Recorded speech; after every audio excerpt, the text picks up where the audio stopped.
Yes, ma'am. Good morning. My name is Latanya Walker. Chairman Klein, members of the committee, I wanted to speak previous to Mrs. Walker. Okay. The reason being is you have somebody here that's just actually... Introduce yourself. Okay, I apologize. Herb Lux. I'm with the American Patriots Committee. Here in Virginia, it's a PAC. And I've gotten to know Mrs. Walker.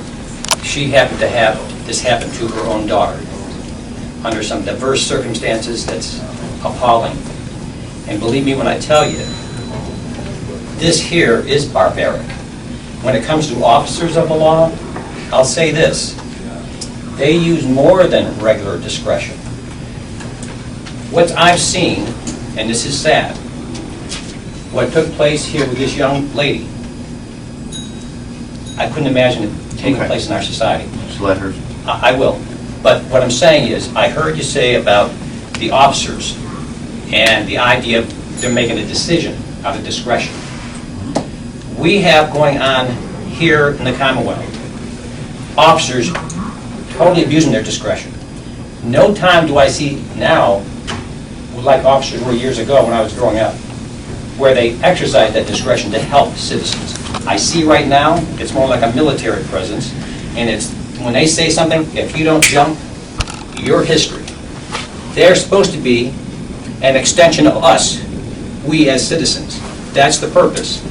We are supposed to be the one in charge. They're supposed to be serving us.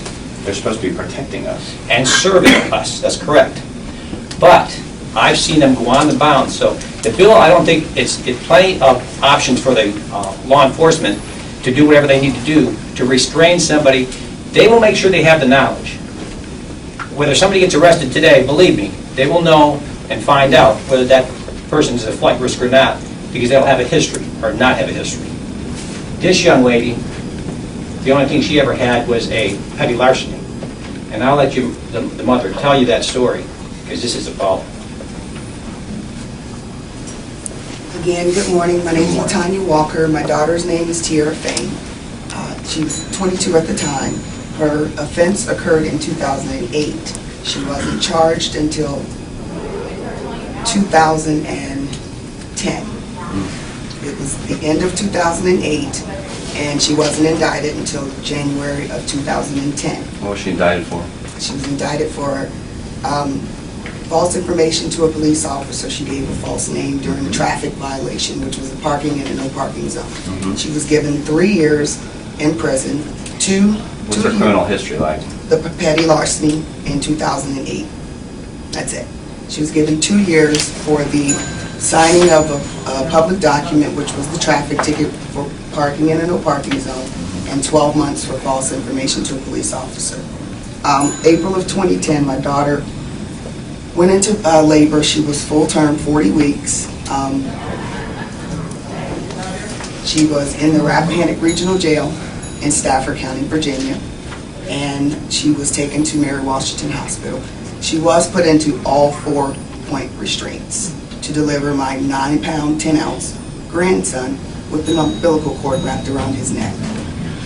The nurses and the doctor told the guard to remove the restraints, and the guard said no. That his commanding officers told him that he was to leave them on.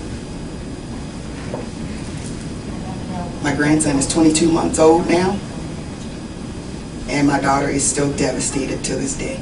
She will never get past this. None of us will. And there's nowhere she could have gone at 40 weeks pregnant carrying an almost 10-pound baby.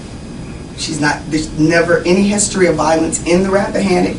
Before the Rappahannock, it was that guard's discretion that they allowed him to use, even against the nurse and the doctor's recommendation to remove him. That's it. All right. Thank you for being here, sharing your story with us. Thank you. Appreciate that. Yes.